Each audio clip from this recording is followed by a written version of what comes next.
قال لم أكن لأسجد لبشر خلقته من صلصال من حمأ مسنون সঙ্গে সঙ্গে ইবলিস অহংকার করে আল্লাহকে বৃদ্ধাঙ্গুলি দেখিয়ে বলে আল্লাহ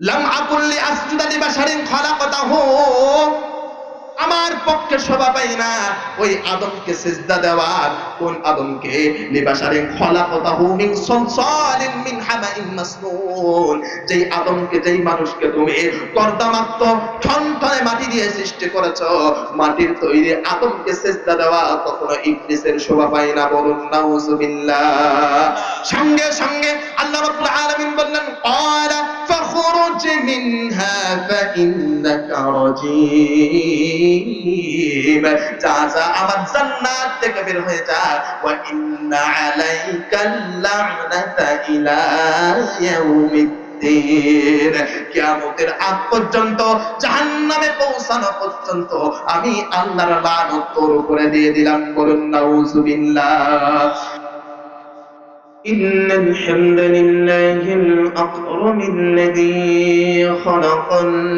الإنسان وكرمه وعلمه من البيان ما لم يعلم فسبحان الذي لا يحصى امتنانه باللسان ولا بالقلم نشهد أن لا إله إلا الله وحده لا شريك له ونشهد أن سيدنا وحبيبنا ومولانا محمدا عبده ورسوله الذي أرسله بالحق بشيرا ونذيرا وداعيا إلى الله بإذنه وسراجا وقمرا منيرا أما بعد فقد قال الله تعالى في كلامه المجيد وفرقانه الحميد زبان سربلن أعوذ بالله من الشيطان الرجيم بسم الله الرحمن الرحيم إن الذين قالوا ربنا الله ثم استقاموا تتنزل عليهم الملائكة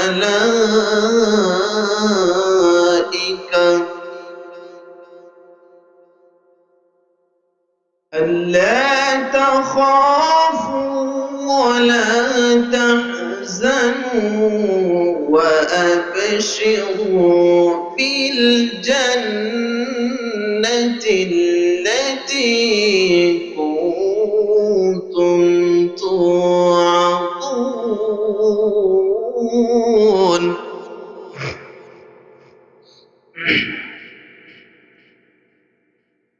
الله أكبر بسم الله الرحمن الرحيم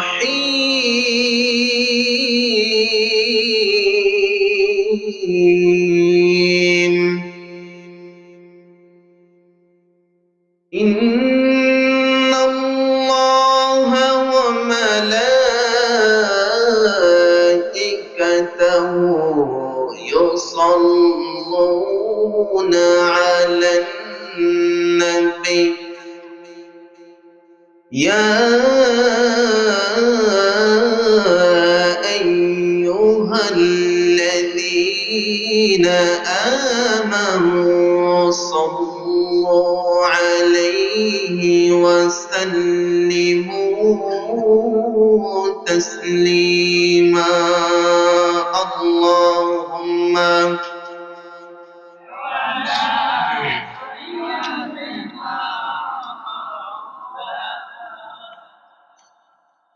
وعلى علي سيدنا حبيبنا محمد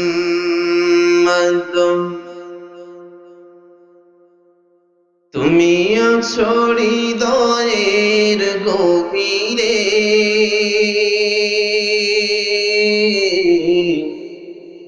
ভুলবো তোমায় বলো কি করে তুমি আছো হৃদয়ের গভীরে ভুলবো তোমায় বলো কি করে দেখি নাই তোমারে কোনদিন তবু আছো স্মরণে অমলিন দেখি নাই তোমারে কোনদিন তবু আছো স্মরণে অমলিন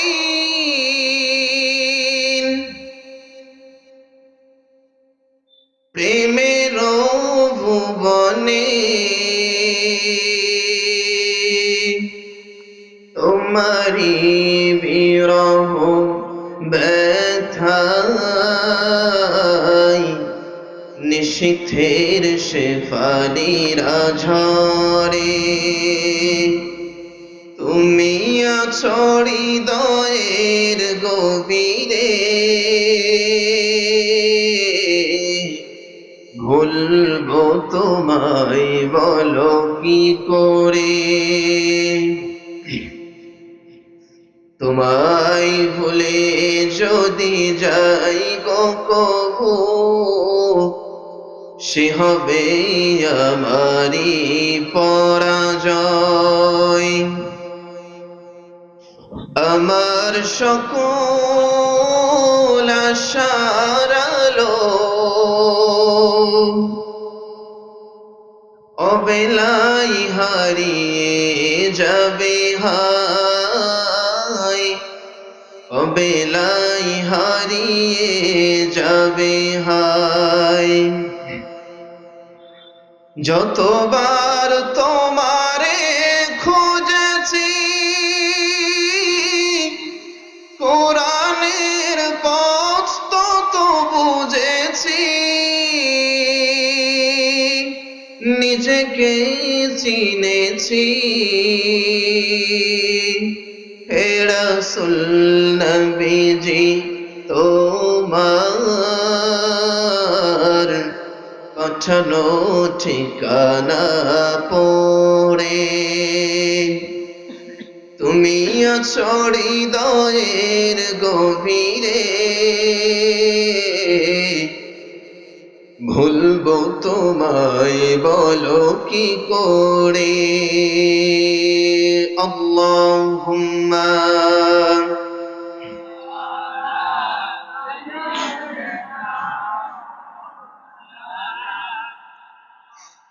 وعلى علي سيدنا حبيبنا محمد শিবে আবু তালিব সে এক কারাগার কাটলো সেথায় তোমার বহুদিন হলো পার। শিবে আবু তালিব সেই এক কারাগার। কাটলো সেথায় তোমার বহুদিন হলো পার। না খেয়ে না ঘুমে কত রাত জেগে জেগে, না খেয়ে না ঘুমে কত রাত কেঁদে কেঁদে, দিন কায়েমের তরে ধৈর্য ধরে ধরে হে রাসূল আল্লাহুম্মা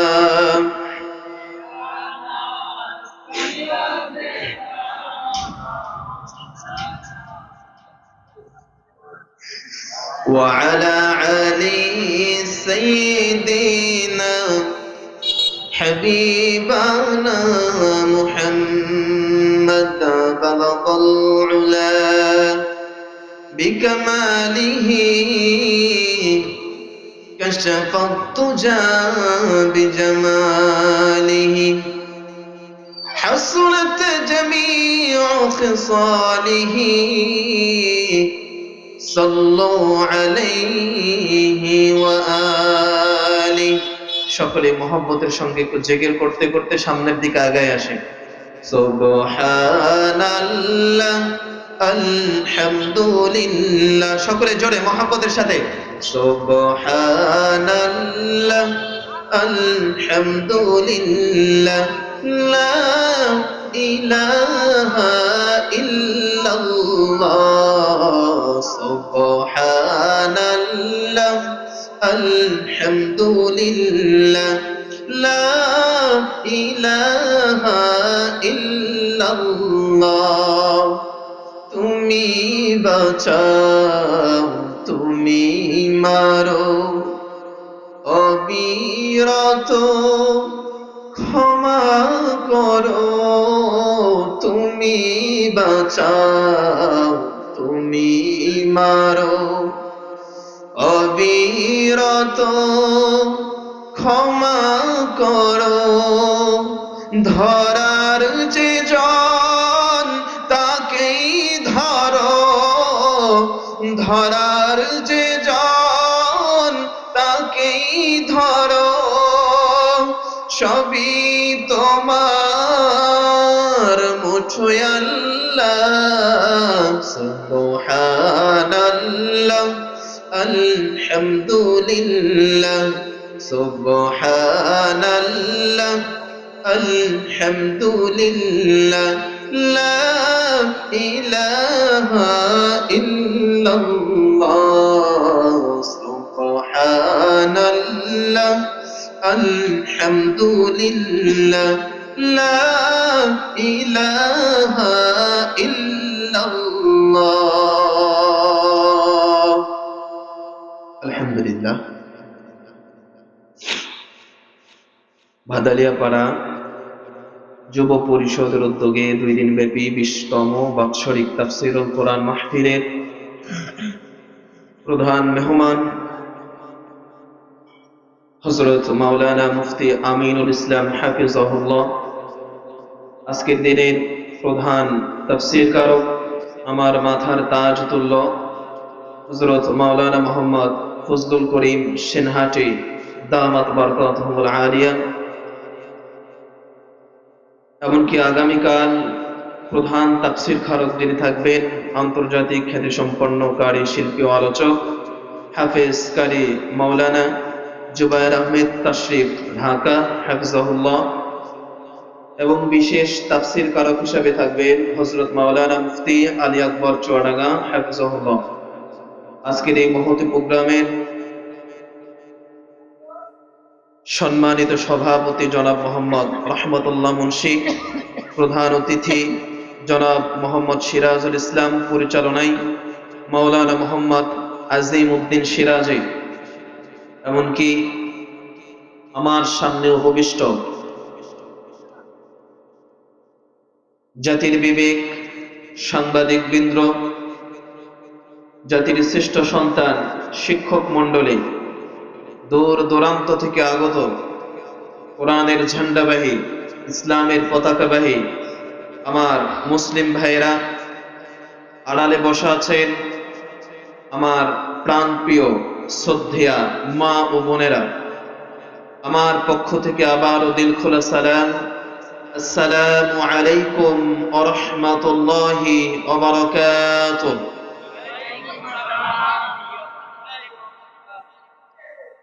কোরআনের ময়দান সবার কি ভালো লাগবে? আরো জোরে বলেন। কথা যা হবে কোরআন থেকে, কথা যা হবে কোরআন থেকে, কোরআনের বাহিরে কোনো কথা হবে না। আপনারা কি আমাকে দেখার জন্য এসেছেন? আমার চেহারা দেখার জন্য? আমার কণ্ঠের জন্য? তাহলে কি জন্য এসেছেন? কোরআন। কিসের প্রেমে এসেছেন এই জায়গায়? কোরআনের প্রেমে। এটা আমার নিজের কোনো ক্যাডেট না, এটা আমার নিজের কোনো ক্যাডেট না। এই যে আপনারা নিজেদের ঘুমগুলো বাদ দিয়ে, কাজকর্মগুলো বাদ দিয়ে এই জায়গায় বসেছেন, সব কিছু কোরআনের বদলতে, কোরআনের মহব্বতে কথা বলেন, ঠিক কিনা? তাহলে আমাদেরকে আগে জানতে হবে যে কোরআন কি জিনিস। সেই দূর থেকে, পাবনা সদর থেকে এসেছে, যে কোনো কিতাবের কথা বলতে আসে নাই, ভিন্ন ধর্মী কোনো কথা বলতে আসে নাই, সব কিছু বলতে এসেছি কোরআন থেকে। অর্থাৎ আমাদের কাছে কোরআন আছে তো আমরা বিজয়ীর বেশে থাকবো, আমরা কোরআন বিমুখ হব তো সর্ব জায়গায় অপমান অপদস্থ হব, কথা বলেন ঠিক কিনা? আজকে আমাদের অপমান অপদস্থ হওয়ার একটাই মাত্র কারণ, মুসলমান ইমানদার মুমিনরা কোরআন থেকে বিমুখ হয়ে গিয়েছে জন্য আজকে প্রত্যেকটা পদে পদে অপমান অপদস্থ হচ্ছে, কথা বলেন ঠিক কিনা? আবারও যদি এই মুসলিম যুব সমাজগুলো কোরআনের ছায়াতলে চলে আসে, ইসলামী দিন তার মনের মধ্যে নাই, কোন শয়তানের বাচ্চার ক্ষমতা নাই ইসলামটাকে নিয়ে তার সামনে একটা ত্রুটি কথা বলা, কথা বলেন ঠিক কিনা?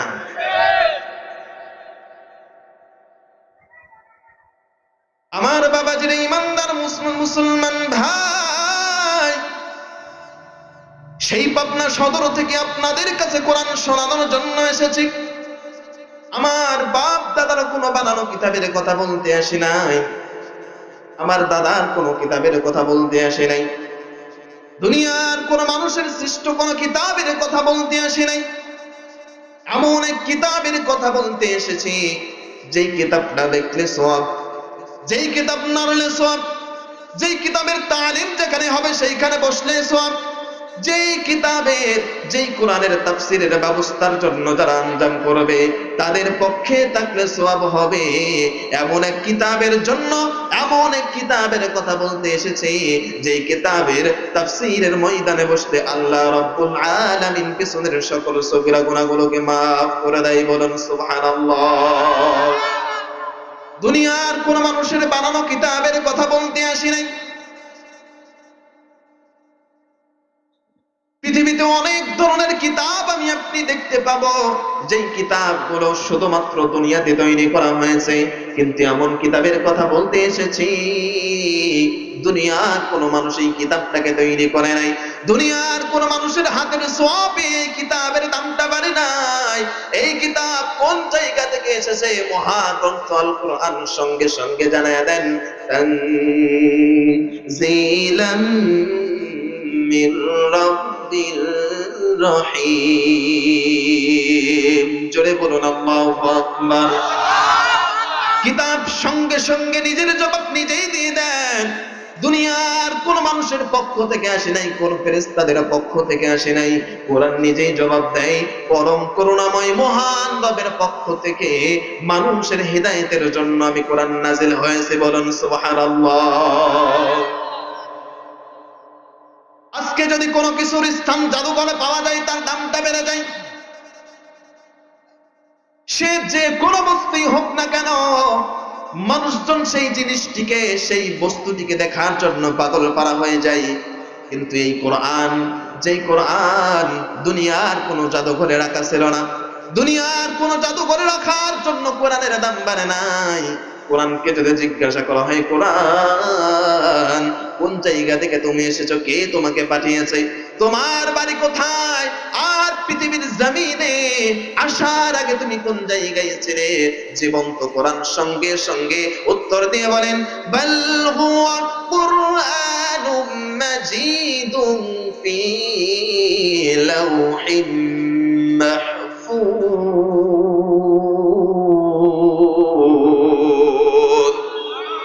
কোরআন সঙ্গে সঙ্গে জবাব দিয়ে দেয়, দুনিয়ার কোন জায়গায় আমি ছিলাম না, আমাকে একটি ফলকের মধ্যে, সুরক্ষিত ফলকের মধ্যে আল্লাহ রাব্বুল আলামিন সুরক্ষিত করে রেখেছিলেন, যেই জায়গাটার নাম হলো লাউহে মাহফুজ। জোরে বলুন আল্লাহু আকবার। এমন একটি কোরআনের কথা বলতে এসেছি, যেই কোরআন শুধুমাত্র আমার আপনার জন্য মানুষের উপরে আল্লাহ রাব্বুল আলামিন নাজিল করলেন। আজকে আমি আপনি নিজেই যেই কোরআনটাকে চেয়ে নিলাম, আল্লাহকে বললাম, আল্লাহ কেউ যেন এই কোরআনটা নিচ্ছে না, সমস্ত মানুষ, সমস্ত পাথরগুলো, পাহাড়গুলো কোরআনটাকে নিতে অস্বীকৃতি জানাইলেন।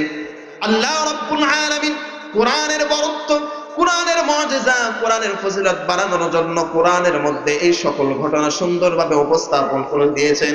আল্লাহ তাআলা সুন্দরভাবে বলে দেন, ইন্না আরাদনাল আমানাতা আলাস সামাওয়াতি ওয়াল আরদি ওয়াল জিবালি ফাআবাইনা আন ইয়াহমিলনাহা ওয়া আশফাকনা মিনহা ওয়া হামালাহাল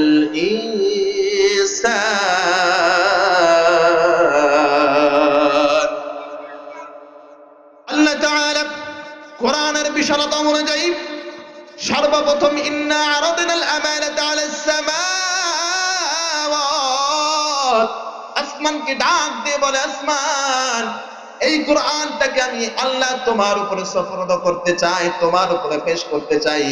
সঙ্গে সঙ্গে আসমান বলে, আল্লাহ এমন কিতাব তুমি আমার উপরে দিবা, যেই কিতাবের সোহবত অনুযায়ী, যেই কিতাবের মর্যাদা, যেই কিতাবের মান আমি আসমান পর্যন্ত সহ্য করতে পারবো না। বলুন সুবহানাল্লাহ। এইতে গেল আসমানের কথা। দ্বিতীয় নম্বরে আল্লাহ রাব্বুল আলামিন আবার বললেন, ইন্না আরাদনাল আমানাতা আলাস সামাওয়াত।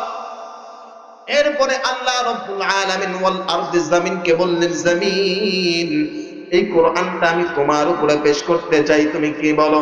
জমিন সঙ্গে সঙ্গে অস্বীকৃতি জানাই, আল্লাহকে ডাক দিয়ে বলে, আল্লাহ তুমি আমাকে সৃষ্টি করেছো নরম করে, তুমি আমাকে সৃষ্টি করেছো মানুষ যেন আমার উপরে হাঁটে, এমন ভাবে চলাচল করবে, এমন ভাবে তুলের মতো নরম করেছো, যাতে করে মানুষ চলাচলের জন্য যখন চলবে তার পায়ে কোনোভাবে কোনো আঘাত লাগবে না।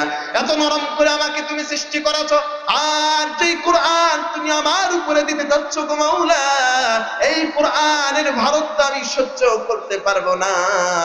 তুমি যদি আমি এই জমিনের উপরে কোরআনটা নাজিল করে দাও, আমি জমিন ভেঙে ভেঙে টুকরো টুকরো হয়ে যাব। সুতরাং এই কোরআনের দায়িত্ব আমি নেব না। বলুন আল্লাহু আকবার।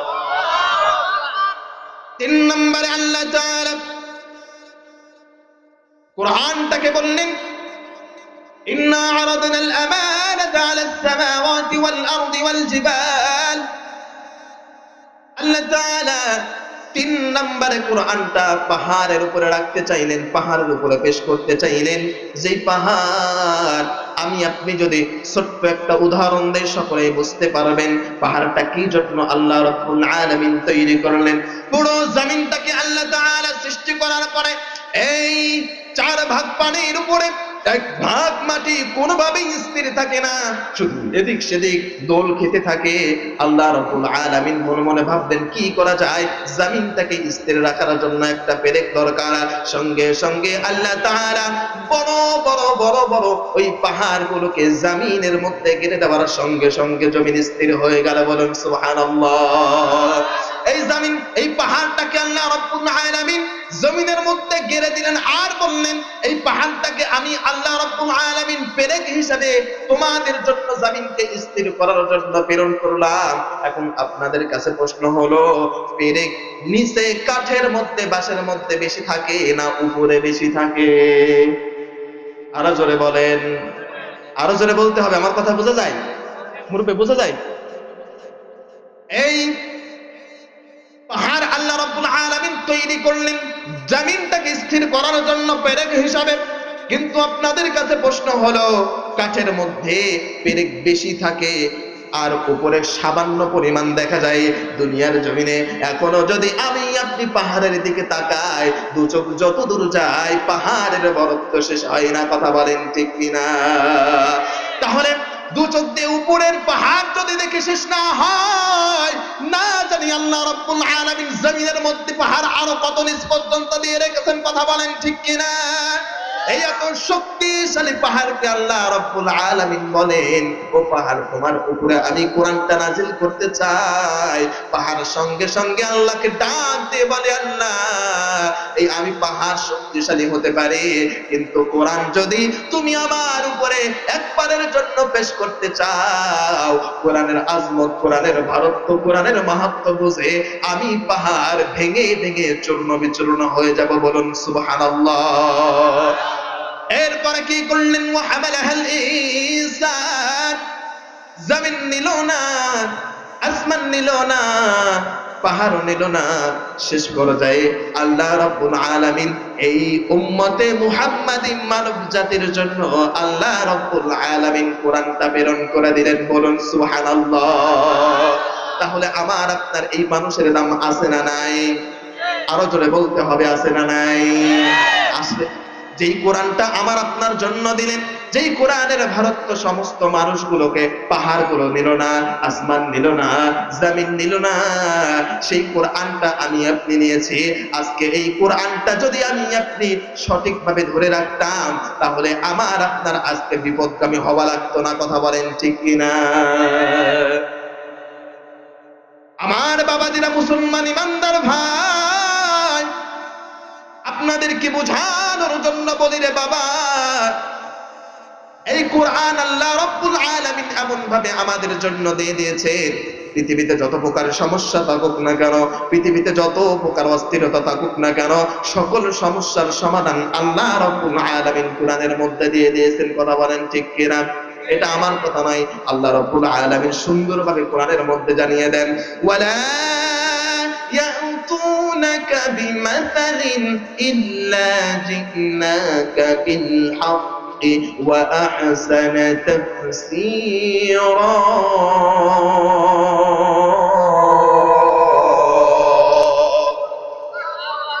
আল্লাহ রাব্বুল আলামিন আমার নবী নবুয়ত প্রাপ্ত হওয়ার পরে, কোরআনটা পাওয়ার পরে, ইহুদি খ্রিস্টান বৌদ্ধ সকল ষড়যন্ত্রকারীরা ইসলামের বিরুদ্ধে আমার নবীর কাছে এসে বিভিন্ন প্রকার প্রশ্ন করে, অদ্ভুত অদ্ভুত প্রশ্ন করে।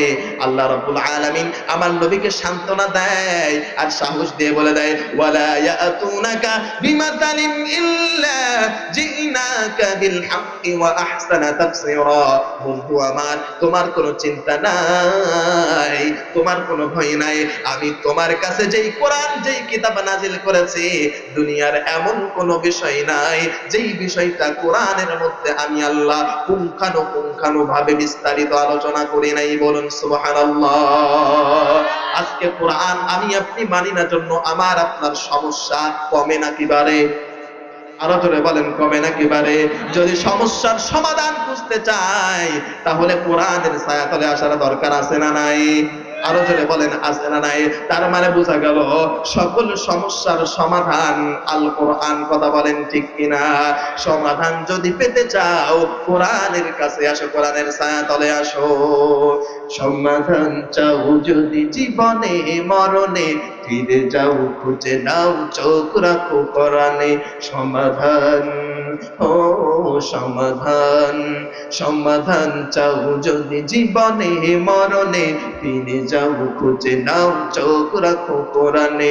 সমাধান ও সমাধান, তবেই পাবে সুখ শান্তির ঠিকানা, তবেই পাবে সুখ শান্তির ঠিকানা, যদি মেনে নাও তুমি মনে প্রাণে। সমাধান, সকলে বলুন না, সমাধান চাও যদি জীবনে মরণে, ফিরে যাও খুঁজে নাও চোখ রাখো, জোরে, ফিরে যাও খুঁজে নাও চোখ রাখো। এ তো চির অম্লান চির মুক্তির দান, এ যে মহাবাণী খোদারি কালামে পাক, ঠিক কিনা? এ তো চির অম্লান চির মুক্তির দান, এ যে মহাবাণী খোদারি কালামে পাক। এই দুনিয়া আর সেই দুনিয়া, এই দুনিয়া আর সেই দুনিয়া, মুক্তি পাবে তুমি তো জাহানে। সমাধান, সমাধান চাও যদি জীবনে মরণে, ফিরে যাও খুঁজে নাও চোখ রাখো কোরআনে। সমাধান, এ বাণী সকলের নয় শুধু মুমিনের, যারাই চলবে মেনে ফল পাবে কোরআনের, ঠিক কিনা? এ বাণী সকলের নয় শুধু মুমিনের, যারাই চলবে মেনে ফল পাবে কোরআনের। ঘরে বলো কি বা রাষ্ট্রে বলো, ঘরে বলো কি বা রাষ্ট্রে বলো, অশান্তি দূর করে শান্তি আনে। সমাধান, সমাধান চাও যদি জীবনে মরণে, ফিরে যাও খুঁজে নাও চোখ রাখো কোরআনে। সমাধান চাও যদি জীবনে মরণে, ফিরে যাও খুঁজে নাও চোখ রাখো কোরআনে। তাহলে সকল সমস্যার জন্য চোখ রাখতে হবে কোন দিকে? কোরআনের দিকে। কোরআনময় জীবন করব, সমস্ত গোলামীর জিনজির বেড়ে বীরের বেশে পথে চলবো, কথা বলেন ঠিক কিনা?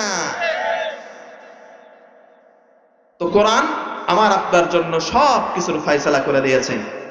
কোরআন আমার আপনার জন্য সব কিছুর ফয়সালা করে দিয়েছে। এখন এই কোরআন শুধুমাত্র আমাকে আপনাকে নামাজের কথা বলে নাই, শুধুমাত্র আমাকে আপনাকে হজের কথা বলে নাই। কোরআনের মধ্যে সব যেহেতু বিস্তারিত আছে, তাহলে কোরআনের সব কিছু মানার দরকার আছে না নাই? আরো জোরে বলেন, আছে না নাই? আহারে, আমি আপনি মনে করি 5 ওয়াক্ত নামাজ পড়লে আমার জীবনে কোনো গুনাহ নাই, হজ একবার করলে আমার জীবনে কোনো গুনাহ নাই। অথচ আল্লাহর নবী বলেন, কুল্লু বনি আদম খাত্তাউন, পৃথিবীতে যত বনি আদম রয়েছে সমস্ত বনি আদম পাপাচার গুনাহের মধ্যে নিমজ্জিত। তাহলে এটা দ্বারা বোঝা যায় আমরা সকলে গুনাহগার, নাকি বলেন? আমরা সকলে গুনাহগার না? এখানে গুনাহ করে নাই, মিথ্যা কথা বলে নাই, এমন একটা মানুষ কি আছে? আরো জোরে বলেন, আছে? একটা মানুষও নাই। তো আল্লাহর নবী বললেন সমস্ত মানুষ যেহেতু গুনাহগার, তাহলে আমরা গুনাহগার যে মানুষটি হবে সেই ব্যক্তি কি আল্লাহর কাছে প্রিয় হতে পারে? আরো জোরে বলেন, পারে? পারে না। তাহলে আল্লাহর কাছে প্রিয় হতে হলে কি করতে হবে? আল্লাহ রাব্বুল আলামিন সুন্দরভাবে সেই কথাটাও জানায়া দেন।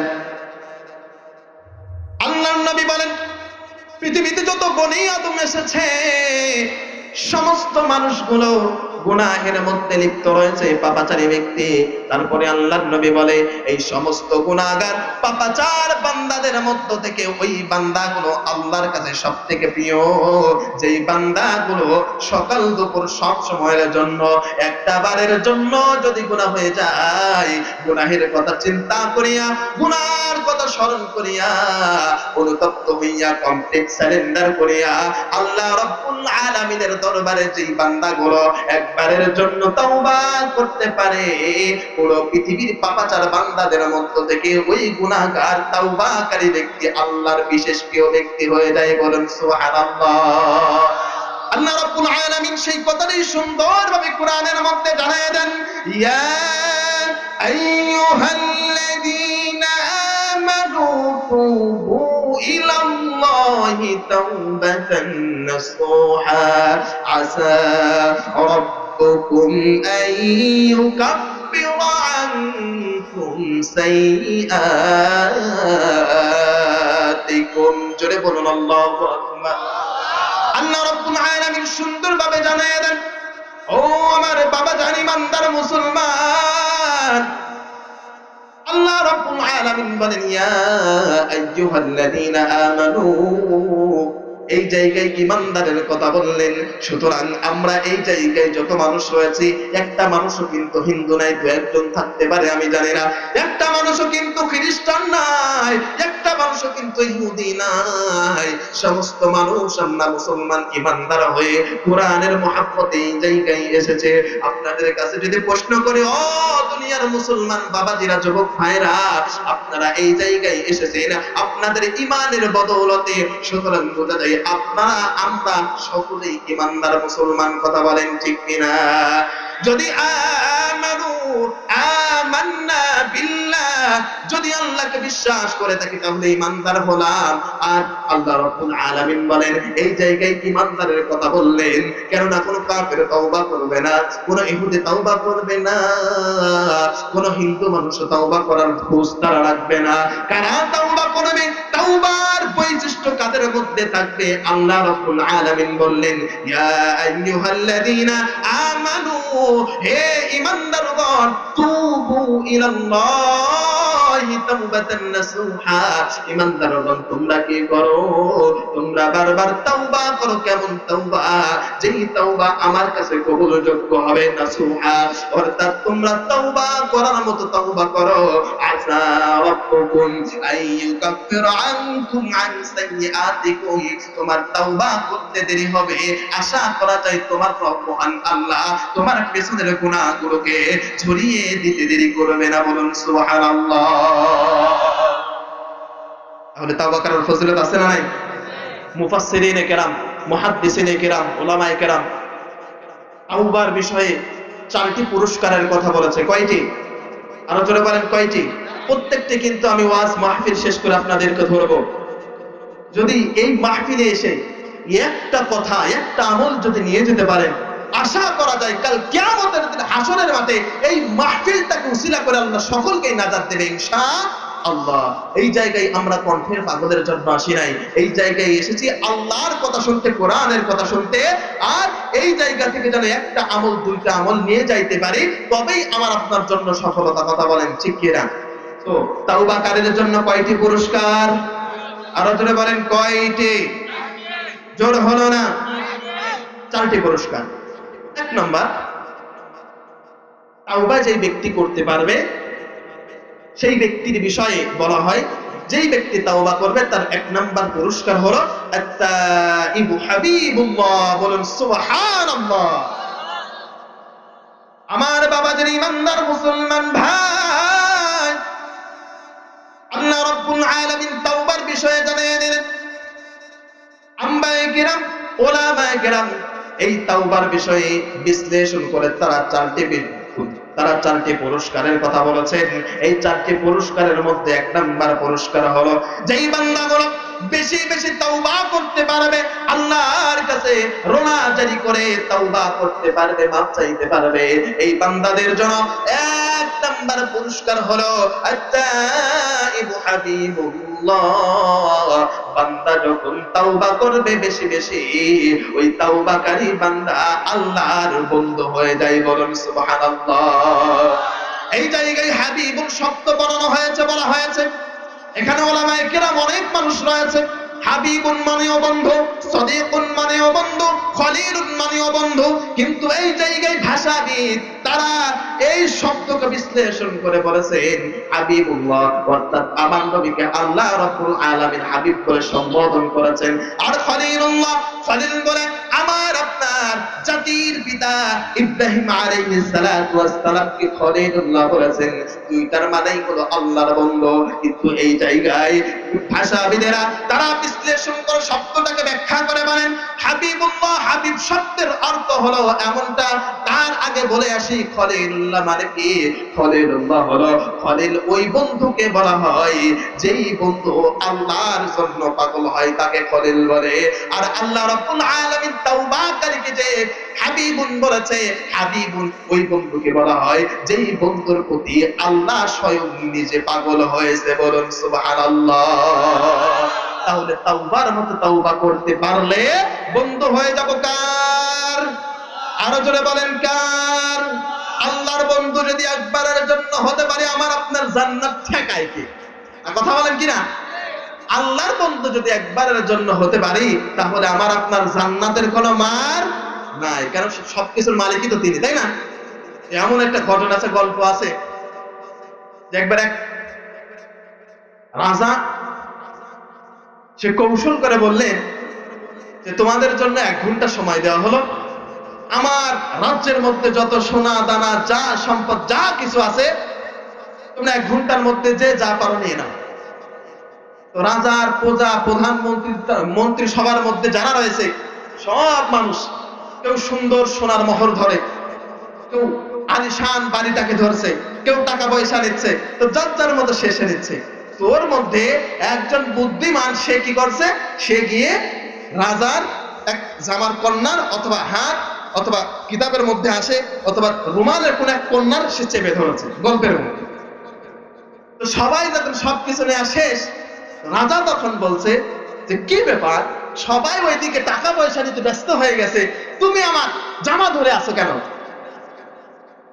তো তখন ওই চালাক সে বলে যে সবাই যা নিচ্ছে নিক, রাজা আপনার কাছে প্রশ্ন হলো এই রাজ্যের মতো যত কিছু আছে সবকিছু কার?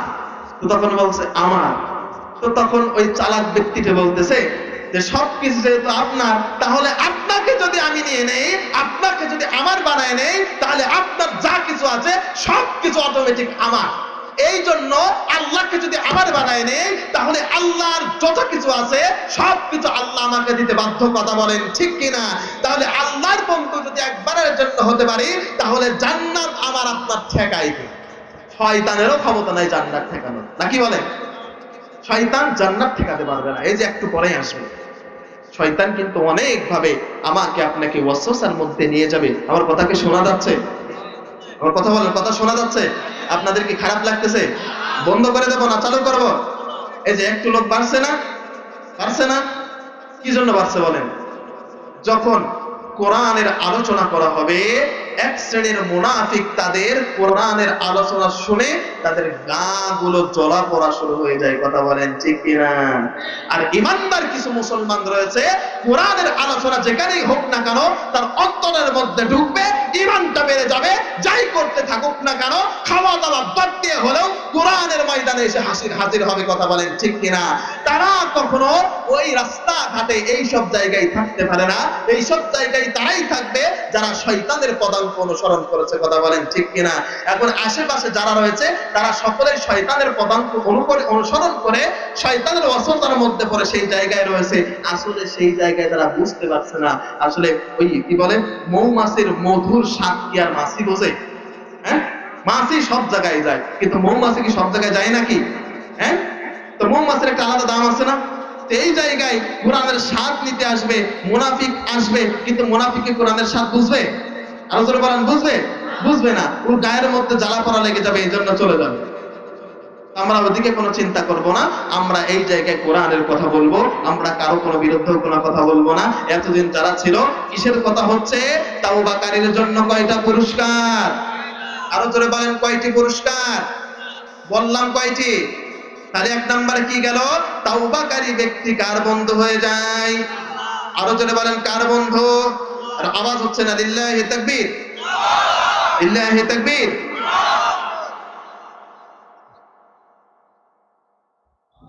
2 নম্বর প্রশ্ন হলো, 2 নম্বর পুরস্কার হলো ইমানদার মুসলমান ভাই, আমি আপনি যদি বারবার তাওবা করতে পারি, তাওবাকারীদের ব্যাপারে আল্লাহ রাব্বুল আলামিন 2 নাম্বার পুরস্কারের কথা বললেন। আল্লাহ রাব্বুল আলামিন 2 নাম্বারের পুরস্কার কেমন পুরস্কার রাখবেন? আত্তাইবু মিনাদ যামবি কামান লা যামবালা।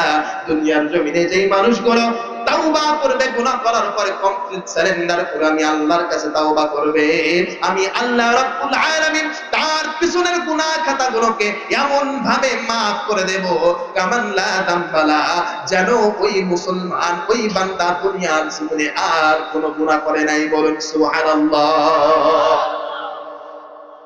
তাহলে তাওবা করার জন্য আমার আপনার পিছনের সব গুনাহ এমন ভাবে মাফ হবে যেন আমি আপনি জীবনে গুনাহই করি নাই। তাহলে তাওবা করার দরকার আছে না নাই? আরো জোরে বলেন, আছে না নাই? এখন তো তাওবার সময়, এখন তাওবার সময় না। কি জন্য তাওবার সময় বলেন? এই সময় অনেক মানুষ, এই 15 বছর আগে কিংবা 1 বছর আগে কিংবা 5 আগস্টের আগে অনেক মানুষ অনেক কিছু করেছে, ভুল বুঝতে পারছে, বোঝে নাই। সকলে কি আর খারাপ হয়? আহারে, কাউকে কোনো আঘাত করে কথা বলবেন না। এখন যারা ভালো হবে নিজেদের দিকে টেনে আনবেন, আঘাত করবেন না। কেননা হেদায়েত কার পক্ষ থেকে আসে? আরো জোরে বলেন, কার পক্ষ থেকে আসে? আল্লাহ রাব্বুল আলামিন বলেন, ইন্নাকা লা তাহদি মান আহবাবতা ওয়ালাকিন্নাল্লাহা ইয়াহদি মান ইয়াশা। জোরে বলেন আল্লাহু আকবার। আমার বাবাজিরা, হেদায়েত আল্লাহর পক্ষ থেকে আসে। দুনিয়ার কোন মানুষের কাছে হেদায়েতের চাবিকাঠি আল্লাহ রাব্বুল আলামিন দেন নাই। আল্লাহ রাব্বুল আলামিন এমনকি কোন নবীর হাতে কোন হিদায়াতের চাবিকাঠি দেন নাই। কিয়ামতের দিন হাসরের মাঠে আমরা সকলেই দেখতে পাবো, দুনিয়ার জমিনে সেই আদম আলাইহিস সালাতু ওয়াস সালাম থেকে নিয়ে শুরু করে শেষ নবী জনাবে মুহাম্মদুর রাসূলুল্লাহ, সকলেই বলেন সাল্লাল্লাহু আলাইহি ওয়াসাল্লাম পর্যন্ত হাজার হাজার লক্ষ লক্ষ নবী রাসূল আল্লাহ রাব্বুল আলামিন প্রেরণ করেছেন। ওই সময় হাসরের মাঠে সমস্ত নবী রাসূলগণ তাদের উম্মতদেরকে নিয়ে যখন আল্লাহর দরবারে হাজির হবেন, এমন নবীকেও দেখা যাবে সেই নবীর উম্মত মাত্র 3 জন অথবা 1 জন অথবা 5 জন। এমন নবীকে দেখা যাবে যেই নবীর কোনো উম্মত তার দিকে ফিরে আসে নাই। যদি হিদায়াতের চাবিকাঠি আমার মানুষের মধ্যে কারো মধ্যে থাকতো, তাহলে রাখার দরকার ছিল শেষ নবী মুহাম্মদুর রাসূলুল্লাহ সাল্লাল্লাহু আলাইহি ওয়াসাল্লাম, অর্থাৎ আমার নবীর হাতে। কিন্তু আমার নবীর হাতেও কিন্তু আল্লাহ রাব্বুল আলামিন হিদায়াতের চাবিকাঠি দেন নাই। হিদায়াতের চাবিকাঠি দিয়েছেন শুধুমাত্র একমাত্র আল্লাহ রাব্বুল আলামিন নিজের হাতে। আমার নবীর আপন চাচা আবু তালেব মৃত্যু শয্যায় পড়ে গেলেন। এমত অবস্থায় আমার নবী আবু তালেবের কান বরাবর গিয়ে বলে, চাচা, আমার জন্য আপনি দুনিয়ার জমিনে অনেক কষ্ট করেছেন, এখন দুনিয়ার জমিন ছেড়ে চলে যাচ্ছেন, আপনার কাছে একটা আবদার হলো চাচা, আপনি একবারের জন্য বলে ফেলেন লা ইলাহা ইল্লাল্লাহ। একবারের জন্য তুমি আল্লাহকে আল্লাহ বলে মানো, তোমার মুহাম্মদুর রাসূলুল্লাহ বলার দরকার নাই। একবারের জন্য যদি চাচা তুমি আল্লাহকে আল্লাহ বলে মানতে পারো, কথা দিলাম আল্লাহর সাথে কিয়ামতের দিন কৌশলের ছোকরা করে হলো তোমাকে চাচা আমি জান্নাতের মধ্যে নিয়ে যাব। কিন্তু আল্লাহ রাব্বুল আলামিন নবীজির চাচা আবু তালেবের কণ্ঠের মধ্যে, গলার মধ্যে হিদায়াত দিলেন না, যার কারণে কাফের অবস্থায় মৃত্যুবরণ করলেন। আমার নবীর মনটা বড় চিন্তিত, বড় চিন্তিত, বড় সংশয়, বড় চিন্তা, বড় দুঃখ। দুঃখটাকে হেটানোর জন্য আল্লাহ রাব্বুল আলামিন আমার নবীর দুঃখটাকে দেখতে পেয়ে আল্লাহ রাব্বুল আলামিন সঙ্গে সঙ্গে বলে দিলেন, ইন্নাকা লা তাহদি মান আহবাবতা ওয়ালাকিন্নাল্লাহা ইয়াহদি মান ইয়াশা।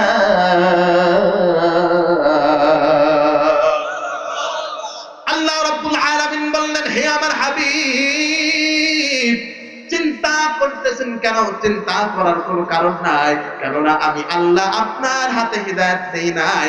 আমি আল্লাহ যাকে হিদায়াত দেব সেই হিদায়াত প্রাপ্ত হবে, চিন্তা করার দরকার নাই। তাহলে হিদায়াত কি কোন মানুষের হাতে আছে?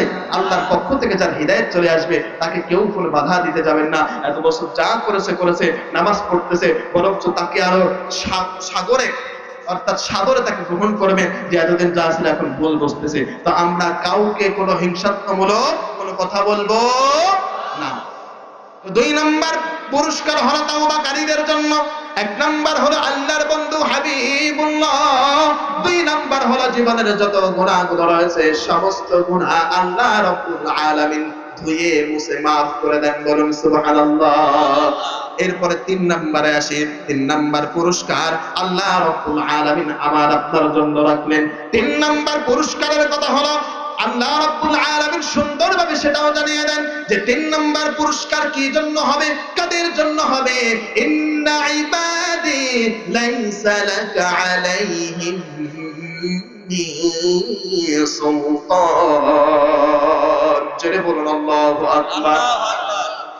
আল্লাহ রাব্বুল আলামিন 3 নাম্বার পুরস্কারের কথা বললেন। ও দুনিয়ার মুসলমান ইমানদার ভাই, 3 নাম্বার পুরস্কারের কথা বললেন। আল্লাহ রাব্বুল আলামিন বলে দিলেন, ও শয়তান, কোন শয়তানের কথা বললেন? তাওবা যারা করবে, তাওবার পন্থী যারা হবে, এই তাওবাকারী মানুষদেরকে আল্লাহ রাব্বুল আলামিন যাকে শয়তান হিসেবে দুনিয়ার জমিনে প্রেরণ করেছেন, অর্থাৎ ইবলিস শয়তান, তাওবাকারীর উপরে কখনো তার বরত্ব, তার ক্ষমতা দেখাতে পারবে না। বলুন সুবহানাল্লাহ। কেমন ভাবে ক্ষমতা দেখাতে পারবে না? কোন ইবলিসের কথা আল্লাহ রাব্বুল আলামিন বললেন? আমি আপনি সকলেই জানি, আমার আপনার বাবা আদম আলাইহিস সালাতু ওয়াস সালামকে যখন সৃষ্টি করলেন, সৃষ্টি করার পরে ওয়াল্লামা আদামাল আসমাআ কুল্লাহা, আমার নবীকে আদম আলাইহিস সালাতু ওয়াস সালামকে সমস্ত পৃথিবীর সমস্ত বস্তু বিষয়ের উপরে শিক্ষা দান করে ফেরেশতাদের সামনে এনে সঙ্গে সঙ্গে আল্লাহ রাব্বুল আলামিন বললেন, ও ফেরেশতাদের দল, এখন তোমাদের কাজ হলো সকলেই একযোগে আমার তৈরিকৃত খলিফা আদম আলাইহিস সালাতু ওয়াস সালামকে সিজদা দেওয়ার জন্য লুটে পড়ো। সমস্ত ফাসাজাদাল মালাইকাতু কুল্লুহুম আজমাউন ইল্লা ইবলিস আবা আন তাকুনা মা'আস সাজিদিন। জোরে বলুন আল্লাহু আকবার। সমস্ত ফেরেশতারা একযোগে সিজদার মধ্যে লুটিয়ে পড়লো। আমরা সকলেই জানি, ইল্লা ইবলিস, শুধুমাত্র ইবলিস শয়তান সিজদা দিতে পারলো না, সিজদা দিল না। সে সিজদা না দিয়ে সিজদা থেকে ব্যতীত থাকলো। সঙ্গে সঙ্গে আল্লাহ রাব্বুল আলামিন ইবলিসকে ডাক দিয়ে বলে, আলা ইয়া ইবলিস মা লাকা আল্লা তাকুনা মা'আস সাজিদিন। হে ইবলিস, কোন জিনিসটি তোকে আজকে সিজদা দেওয়া থেকে বিরত রাখলো? সঙ্গে সঙ্গে ইবলিস অহংকার বশত করে ফেললেন, ক্বালা লাম আকুল লিআসজুদা লিবাশারিন খলাকতাহু মিন সালসালিন মিন হামাইন মাসনুন।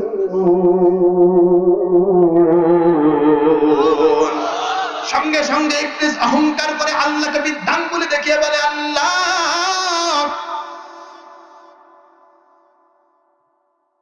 লাম আকুল লিআসজুদা লিবাশারিন খলাকতাহু, আমার পক্ষে শোভা পায় না ওই আদমকে সিজদা দেওয়ার। কোন আদমকে? লিবাশারিন খলাকতাহু মিন সালসালিন মিন হামাইন মাসনুন, যেই আদমকে, যেই মানুষকে তুমি কর্দমাক্ত ঠনঠনে মাটি দিয়ে সৃষ্টি করেছো, মাটির তৈরি আদমকে সিজদা দেওয়া কখনো ইবলিসের শোভা পায় না। বলুন নাউযুবিল্লাহ। সঙ্গে সঙ্গে আল্লাহ রাব্বুল আলামিন বললেন, ক্বালা ফাখরুজ মিনহা ফাইন্নাকা রাজীম, যা যা আমার জান্নাত থেকে বের হয়ে যা। ওয়া ইন্না আলাইকাল লা'নাতা ইলা ইয়াউমিদ্দিন, কিয়ামতের আগ পর্যন্ত, জাহান্নামে পৌঁছানো পর্যন্ত আমি আল্লাহর লানত তোর উপরে দিয়ে দিলাম। বলুন নাউযুবিল্লাহ। এভাবে করতে করতে আল্লাহর কাছে যখন তিনি অপমান অপদস্থ হলেন, একটা বারের জন্য অহংকার নিচের দিকে নিয়ে এসে আল্লাহর কাছে তাওবা করলেন না, ওই অন্তরটাকে নিচের দিকে নামালেন না। অপমান অপদস্থ হওয়ার কারণে সে তার অহংকার বশত বারবার আল্লাহর কাছে শুধু রোনাজারি করতেছে না, আল্লাহকে বৃত্তান্ত করে দেখতেছে, দেখাচ্ছে, আর আল্লাহকে ডাক দিয়ে বলে, ইয়া রাব, আপনি আমাকে কি করেন? ক্বালা রাব্বি ফাআনযিরনি ইলা ইয়াউমি ইউবআসুন। হে রব, এতদিন অনেক নামাজ কালাম করেছি, অনেক ইবাদত করেছি, যেহেতু ওই আদমের কারণে আজকে আমার উপরে তোমার লানত প্রাপ্ত হয়ে গেল, আজকে তোমার কাছে আমার চাওয়া হলো, তুমি কি করো? তুমি আমাকে কিয়ামত অর্থাৎ পুনরুত্থান পর্যন্ত আমার শক্তিটাকে, আমার হায়াতটাকে বর্ধিত করে দাও। আল্লাহ রাব্বুল আলামিন বললেন, করে দিলাম, তবে পুনরুত্থান পর্যন্ত নয়, তোমার হায়াতটা আমি আল্লাহ রাব্বুল আলামিন কিয়ামত পর্যন্ত করে দিলাম। কিয়ামত পর্যন্ত করে দেওয়ার পরে এরপরে ইবলিস শয়তান ডাক দিয়ে বলে, ক্বালা রাব্বি বিমা আগওয়াইতানি লাউযাইনান্না লাহুম لهم في الأرض ولأغوينهم أجمعين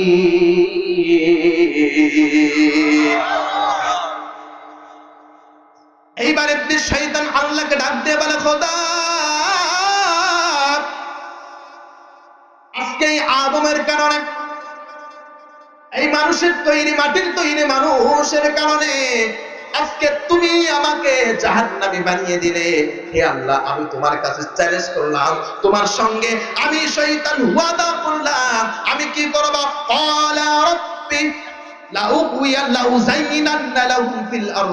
দুনিয়ার জমিনে তোমার বান্দাদেরকে আমি কি করব তোমার বান্দাদেরকে আমি শয়তান দুনিয়ার এই সাজসজ্জাগুলো সুন্দরভাবে মার্জিত করে তোমার বান্দাদের চোখের সামনে আমি শয়তান সব সময়ের জন্য দিয়ে দেব আর এই দুনিয়ার মহাব্বতের রং তামাশার মধ্যে পড়িয়া তোমার অধিকাংশ বান্দাদেরকে আমি জাহান্নাম পর্যন্ত নিয়ে যাব বলুন নাউজুবিল্লাহ সেদিন আল্লাহ রাব্বুল আলামিন এই শয়তানকে চ্যালেঞ্জ করে দিয়ে আবার বললেন ও শয়তান তুই আমার বান্দাদেরকে জাহান্নাম পর্যন্ত পৌঁছে দিতে পারিস কিন্তু আমি আল্লাহ আবার বলছি ইন্না ইবাদি লাইসা লাকা আলাইহিম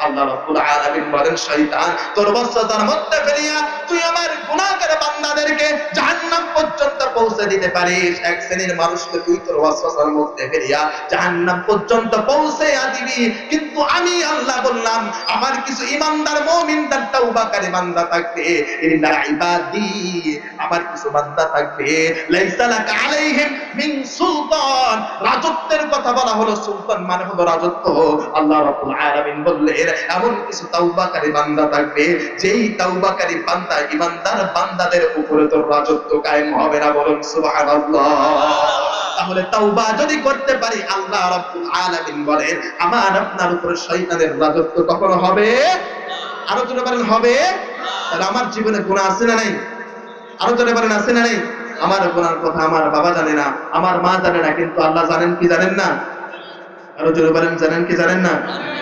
পৃথিবী না জানুক আমি তো জানি আমি কি পাপ করেছি হায় আমার পাপের করলে বিচার বাঁচার আমার নাই উপায় দয়াময় প্রভু মাফ করো আমায় মাফ করো আমায় মাফ করো আমায় আমার মুসলমান ভাইরা অন্তরের দিল দিয়ে গুনাহ যদি নিজের জীবনে থাকে তাহলে গানের মাধ্যমে আল্লাহর কাছে একটু তাওবার মতো করে চেয়ে নি সকলে একটু আমার সঙ্গে বলার চেষ্টা করি পৃথিবী না জানুক আমি তো জানি আমি কি পাপ করেছি হায় আমার পাপের করলে বিচার বাঁচার আমার নাই উপায় দয়াময় প্রভু মাফ করো আমায় মাফ করো আমায় মাফ করো আমায় জেনে না জেনে কত যে আমি করেছি পাপ কতবার যে করেছি তাওবা কতবার অনুতাপ জেনে না জেনে কত যে আমি করেছি পাপ কতবার যে করেছি তাওবা কতবার অনুতাপ দুদিনে আবার সব ভুলে গিয়ে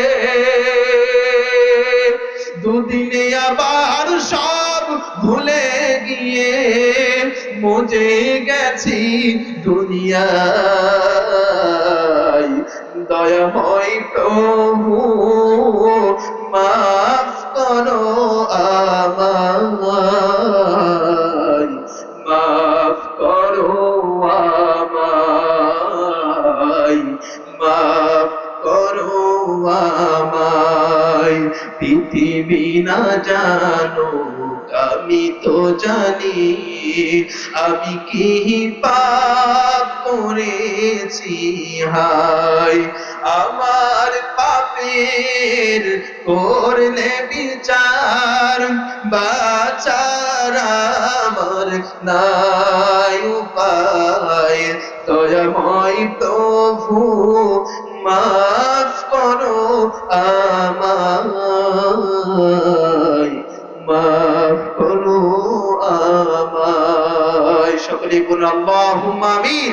আরো জোরে বলেন আল্লাহুম্মা আমিন। ইয়া রাব, তুমি আমাদের জীবনের সমস্ত গুনাহ খাতা মাফ করে দাও, বলো না আমিন। তাহলে 3 নাম্বার পুরস্কারে গেল, তাওবাকারীর উপরে শয়তানের রাজত্ব কায়েম হবে না। তাহলে তাওবা যারা করতে পারবে 1 নাম্বার পুরস্কার কি বলেছিলাম? হাবিবুল্লাহ। তো আলহামদুলিল্লাহ, একজন আল্লাহ মনে রাখছেন, আল্লাহ রাব্বুল আলামিন মাহফিলে সফলতা দান করে বলেন আমিন। 2 নাম্বার গুনাহগুলো পরিষ্কার। 3 নাম্বার শয়তানের রাজত্ব কায়েম হবে না তাওবাকারীর উপরে। এবার কয় নাম্বার আসলো? আরো জোরে বলেন কয় নাম্বার? বলবো না শেষ করে দেব? 4 নাম্বার পুরস্কার বলবো। এই পুরস্কারটা একটু কষ্টের জন্য হাসিল হয়েছে। কিসের জন্য? একটু কষ্টের জন্য। আল্লাহ রাব্বুল আলামিন তাওবাকারীর জন্য 4 নাম্বার পুরস্কারে যেটি রেখেছেন, আল্লাহ রাব্বুল আলামিন সেই 4 নাম্বার পুরস্কারের কথা বলেন, ইন্নাল্লাযীনা ক্বালু রাব্বুনাল্লাহু সুম্মা ইসতাকামু তাতানাজ্জালু আলাইহিমুল মালায়েকা আল্লা তাখাফু ওয়া লা তাহজানু ওয়া আবশিরু বিল জান্নাতিল্লাতী কুনতুম তুআদুন। 4 নাম্বার তাওবাকারীদের জন্য পুরস্কার আল্লাহ রাব্বুল আলামিন বলেন, ও আমার বাবাজি ইমানদার মুসলমান ভাই, 4 নাম্বার পুরস্কারের কথা বললেন। তাওবাকারী ব্যক্তি যখন দুনিয়ার জমিন থেকে চলে যাবে, তাতানাজ্জালু আলাইহিমুল মালায়েকা, সঙ্গে সঙ্গে জান্নাতের রহমতের ফেরেশতা মৃত্যুরা করতে আল্লাহর আদেশে হাজির হয়ে যাবে। বলুন সুবহানাল্লাহ। কেমন ভাবে হাজির হবে? আমার বাবাজিরা বোঝার চেষ্টা করেন। আল্লাহ রাব্বুল আলামিন বলেন, ইন্নাল্লাযীনা ক্বালু রাব্বুনাল্লাহ, আমাদের রবকে। আরো জোরে বলতে হবে কে? আল্লাহ ছাড়া অন্য কাউকে কি কোনো রব মানা যাবে? আরো জোরে বলেন। আল্লাহ পাক যদি আমার আপনার রব হয়ে থাকে, তাহলে আল্লাহ বলেন শুধুমাত্র রবকে রব বলে স্বীকার করলে চলবে না রে মুসলমান। আল্লাহ রাব্বুল আলামিন বলেন, ইন্নাল্লাযীনা ক্বালু রাব্বুনাল্লাহ, যেই মানুষগুলো যারা আমি আল্লাহকে রব বলে জানে রে, তারপরে আবার বলে সুবহান ইন্নাল্লাযীনা ক্বালু রাব্বুনাল্লাহ, তারপরে তারা কি করে? সুম্মাস্তাকামু, আমি যে রব, আমি যে আল্লাহ, এই কথার উপরে তারা ইস্তেকামত থাকে। এই কথার উপরে কতক্ষণ পর্যন্ত ইস্তেকামত থাকে? ও দুনিয়ার মুসলমান ইমানদার, একটু বোঝার চেষ্টা করেন, দিলের কানটা লাগায় একটু শোনার জন্য চেষ্টা করেন। আল্লাহ রাব্বুল আলামিন কাদেরকে তাতানাজ্জালু আলাইহিমুল মালায়েকা, কোন ব্যক্তিরা মৃত্যুবরণ করার সঙ্গে সঙ্গে আল্লাহর পক্ষ থেকে রহমতের ফেরেশতারা নাজিল হতে থাকবে। কোন ব্যক্তিদেরকে? সেই ব্যক্তির বৈশিষ্ট্য আল্লাহ রাব্বুল আলামিন বলে দিলেন, দুনিয়ার জমিনে যেই মানুষগুলো আমি আল্লাহকে রব হিসাবে জানবে আর এই উপরে ইস্তেকামত থাকবে, দুনিয়াতে যত বাধা আসুক না কেন, যত নির্যাতন, যত নিপীড়ন, যত প্রকার ভয়, ক্ষোভ, চিন্তা আসুক না কেন, ওই বান্দা একবারের জন্য যেই বান্দা আল্লাহ আমি রবকে রব হিসাবে মেনে নিয়েছে, দুনিয়ার কোনো মায়া তাকে আর রব থেকে ফেরাতে পারে নাই, এমন ব্যক্তিদের জন্য আমি আল্লাহ রাব্বুল আলামিন মৃত্যুর সঙ্গে সঙ্গে জান্নাতের ফেরেশতা পাঠায় দেব। বলুন সুবহানাল্লাহ। আল্লাহকে আল্লাহ বলা সহজ। তুম্মা ইস্তাকামু, এরপরে বললেন ইস্তিকামত থাকো। মুরব্বি কি বললেন? ইস্তিকামা। কি বললেন? এর উপরে অটল থাকো। কি করেন? অটল থাকো। আপনাদের কথা বুঝতে হবে, কারণ মুরব্বি ইনি যদি একবার হাত তোলেন, মুরব্বি ইনার হাতের সাথে আপনাদের হাত উঠবে না। কি বলেন? ইনাদের সম্মান আছে না নাই? আরে জোরে বলেন, আছে না নাই? আরে এরা এরা এরা তো আমাদের, সরি ইনারা বলতে হবে, ইনারা তো আমাদের মাথার ছাদ তুললো। ইনারা আমাদের মাথার উপর দিকে চলে যাবে, মানে আমাদের সব চলে যাবে। এই সকল মুরব্বীরা এখনো পর্যন্ত ইসলামের পক্ষ থেকে যদি একবারের জন্য তাকবীর দিয়ে দেয়, ইনার সঙ্গে সঙ্গে শত শত যুবক ইনার পিছনে লেগে যাবে। কথা বলেন ঠিক কিনা? এনারা হলো আমাদের আকাবিরের মতো। এনাদেরকে সম্মান দেওয়ার দরকার আছে না নাই? আরো জোরে বলেন, আছে না নাই? তো কোন দিকে যেন যাইতেছিলাম? ইস্তিকামাত থাকতে হবে, অটল থাকতে হবে। যে একটু বিপদের মধ্যে পড়েছি, আল্লাহকে আর আল্লাহ বলে না ডেকে তাগুতকে আল্লাহ বললাম, এইভাবে করলে চলবে না। তাগুত থাকুক না কেন, তাগুতের সামনেও যে ব্যক্তিগুলা ইসলামের সৌন্দর্য তুলে ধরতে পারবে, আল্লাহকে আল্লাহ বলে সাক্ষী দিতে পারবে, তাদের জন্য এই পুরস্কার। কথা বলেন ঠিক কিনা? এর মধ্যে এক নম্বরে একজন ছিল, আহারে যার কথা মনে পড়লেই পুলিশ এটা পুলিশ সাক্ষাৎ হয়ে যায়। তার নাম হলো হযরত বিলাল রাদিয়াল্লাহু তাআলা আনহু।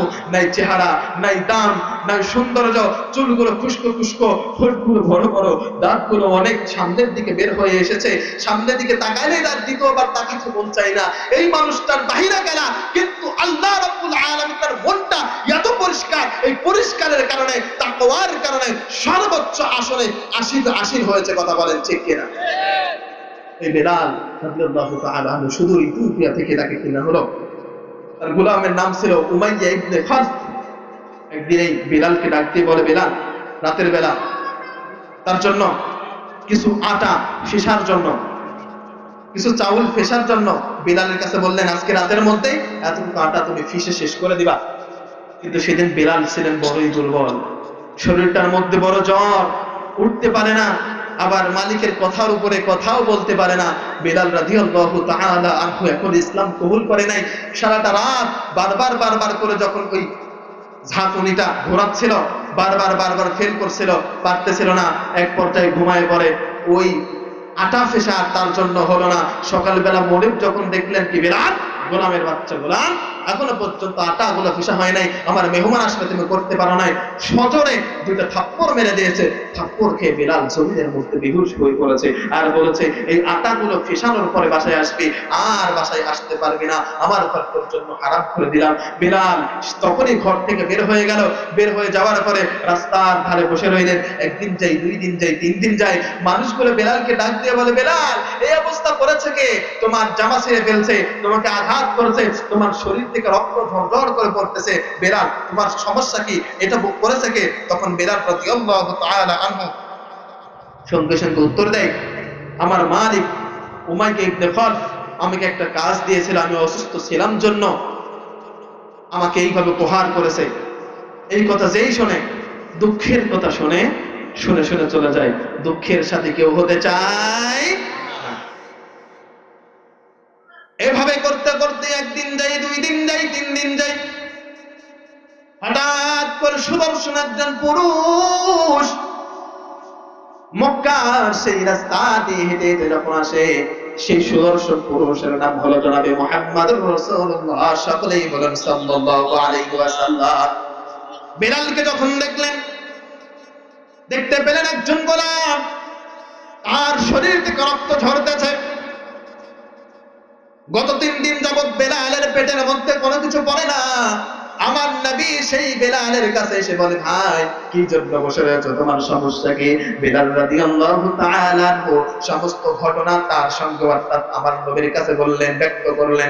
আমার নবী এই কথা শোনার পর যখন জানতে পারলেন বেলালের পেটে 3 দিন পর্যন্ত কোনো খাবার নাই, সঙ্গে সঙ্গে আমার নবী অন্য কোনো দিকে না তাকাইয়া বেলালের কাছ থেকে যখন উঠে চলে যাবে, বেলাল রাদিয়াল্লাহু তাআলা আনহু আমার নবীকে ডাক দিয়ে বলে, যুবক তোমাকে দেখে আমার বড় মায়া হয়, তোমার চেহারাটা বড় সুন্দর, তোমার চেহারার দিকে নজর গেলে আমার কেমন জানি মায়া মায়া থাকে, তুমি তো অন্য কারো মতো নও, তুমি যদি এখন চলে যাও তাহলে তো তুমি তাদের মতো হয়ে গেলা যারা আমার দুঃখের কথা শুনে শুনে চলে গেছে, আমাকে সাহায্য করে নাই। তোমাকে তো দেখে আমার মনে ভালো লাগেছে, তোমাকে তো দেখে মনে হয় তুমি অনেক ভালো মানুষ, তুমি অনন্য চরিত্রের অধিকারী, কিন্তু তুমিও চলে যাচ্ছ।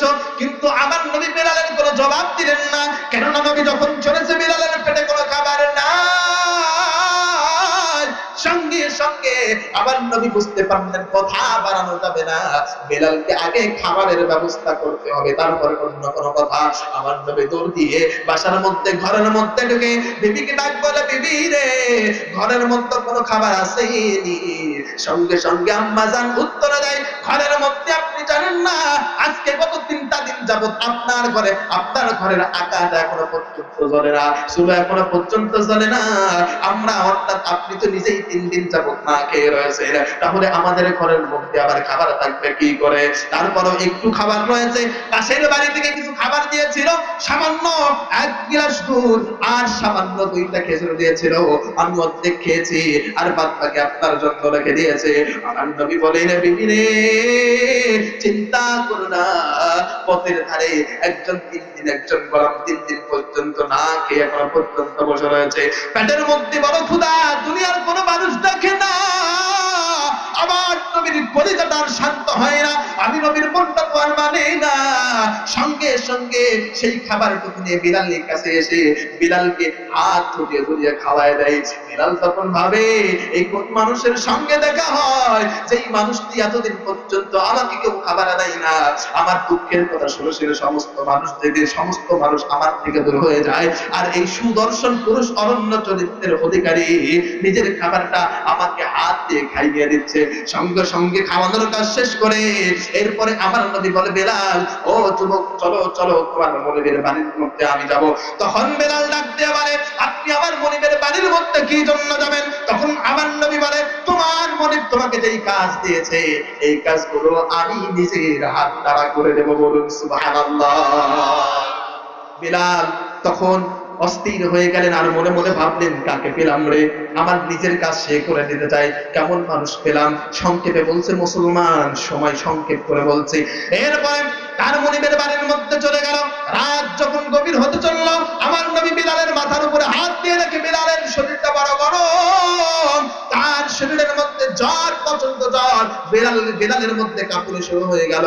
আমার নবী নিজের চাদরটা খুলিয়া সঙ্গে সঙ্গে বিলালের গায়ের মধ্যে জড়ায় দিয়া বিলালকে বলে, ও যুবক, তুমি ঘুমাও, তোমার শরীরটা বড় অসুস্থ, তোমার কাজ করা লাগবে না, তোমার কাজ আমি নিজে করে দেব।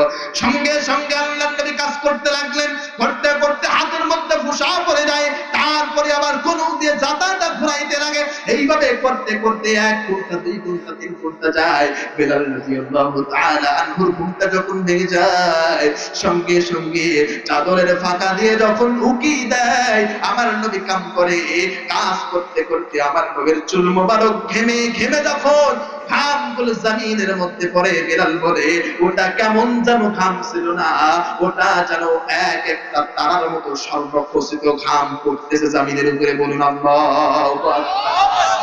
সঙ্গে সঙ্গে বেলাল উঠে দাঁড়িয়ে, দাঁড়ানোর পরে আমার নবীকে জিজ্ঞাসা করে, যুবক, তুমি কে, তোমার পরিচয় বলো, তোমার বাড়ি কোথায়, তোমার ঘর কোথায়, কোথা থেকে এসেছো, তোমার পরিচয় কি? সঙ্গে সঙ্গে আমার নবী বলে, যুবক, আমার যদি পরিচয় পেতে চাও, সমস্ত মানুষ আমার পরিচয় পাওয়ার পরে আমার কাছে আর থাকে না। তখন আমার নবী বলে, আমার পরিচয় হলো অন্য কোনো পরিচয় না, আমার নাম হলো মুহাম্মদ ইবনে আব্দুল্লাহ ইবনে আব্দুল মুত্তালিব, বলুন আল্লাহু আকবার। সঙ্গে সঙ্গে বেলাল থমকে উঠেছেন, বসা থেকে দাঁড়িয়ে পড়ছেন, কি ব্যাপার? কোন মুহাম্মদ ইবনে আব্দুল্লাহ? যেই মুহাম্মদ ইবনে আব্দুল্লাহর কথা আমার কানের মধ্যে ইতিপূর্বে এসেছে, যাকে নিয়ে বড় সমালোচনা হচ্ছে দুনিয়ার জমিনে, বলা বলে শুরু হয়ে গিয়েছে মক্কার জমিনে, যে মক্কাতে নাকি একজন সত্য নবীর ও আবির্ভাব করেছে, তুমি কি সেই মুহাম্মদ ইবনে আব্দুল্লাহ নাকি? সঙ্গে সঙ্গে আমার নবী বলে, হ্যাঁ আমি সেই মুহাম্মদ, আমি শেষ নবী, আমি হলাম আমাকে আল্লাহ রাব্বুল আলামিন শেষ নবী ও রাসূল করে দুনিয়ার জমিনে পাঠাইছেন। কিন্তু মক্কার জমিনের লোক বড় ভালো না। আমি যখন তাদের কাছে দ্বীনের দাওয়াত দেই, কেউ আমাকে পাগল বলে, কেউ আমাকে মিথ্যাবাদী বলে, কেউ আমার উপরে আঘাত করে, আমি কোনো মতেই দ্বীনের কাজটা ঠিক মতো করতে পারতেছি না। তুমি কি আমাকে পাগল মনে হয়? বেলাল রাদিয়াল্লাহু তাআলা আনহু বললেন, না না, আমি বিশ্বাস করব না। পুরো পৃথিবীর মানুষ যদি আপনাকে পাগল বলে, আমি বেলাল কখনো আপনাকে পাগল বলবো না, বলুন সুবহানাল্লাহ।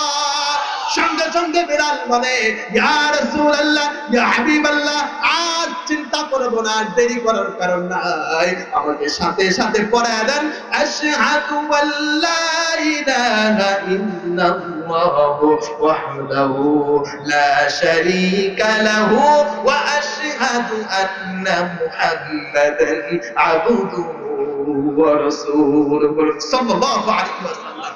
সঙ্গে সঙ্গে বেলাল আল্লাহর নবীর হাত মোবারক ধরে ইসলাম ধর্ম গ্রহণ করলেন।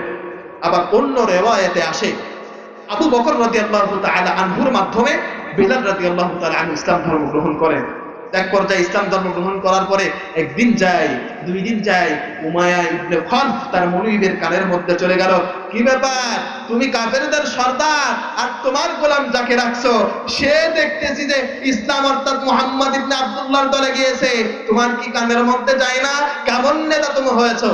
এমন কথা শোনার পরে উমাইয়া ইবনে খালফ সঙ্গে সঙ্গে রাগান্বিত হয়ে বলে, কি ব্যাপার, আমার খায় আমার ঘরের মধ্যে থাকে আর আমার ঘরের মধ্যে মুহাম্মদ ইবনে আব্দুল্লাহর অনুসারী থাকবে, তা কখনো সম্ভব হতে দেয়া যায় না।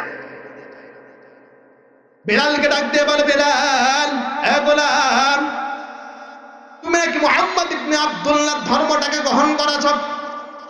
এত বড় সাহস! তুমি আমার নাকগুলোকে ধুলার মধ্যে মিশিয়ে দিচ্ছ। মক্কার জামিনের বিভিন্ন পর্যায়ের লোকরা আমাকে বলছে তোমার গোলাম নাকি মুসলমান ধর্ম, ইসলাম ধর্ম গ্রহণ করেছে। আল্লাহকে আল্লাহ রব্বুল আল্লাহ, মুসলমান ভাইয়েরা আমার, কোন জায়গা থেকে এসেছিলাম? ইন্নাল্লাযীনা ক্বালু রব্বুল আল্লাহ, আল্লাহকে আল্লাহ বলে ডাকতে হবে। সুম্মাস্তাকামু, এরপরে এই আল্লাহ ডাকা একত্ববাদের উপরে সমস্ত ঝাই ঝামেলা দূর করে এই আল্লাহ রব ডাকার উপরে অটল থাকতে হবে। কথা বলেন ঠিক কিনা? এইবার দেব ঈমানের পরীক্ষা। বেলাল রাদিয়াল্লাহু তাআলা আনহু যখন এই কথা তার মুনিবের মুখের মধ্য থেকে শুনতে পেলেন, সঙ্গে সঙ্গে বেলাল রাদিয়াল্লাহু তাআলা আনহু বললেন, আপনি শুনে কি করবেন? আমি এখনই বলে দিচ্ছি, লা ইলাহা ইল্লাল্লাহু মুহাম্মাদুর রাসূলুল্লাহ। সকলে একটু জিকির করুন, লা ইলাহা ইল্লাল্লাহ, জোরে লা ইলাহা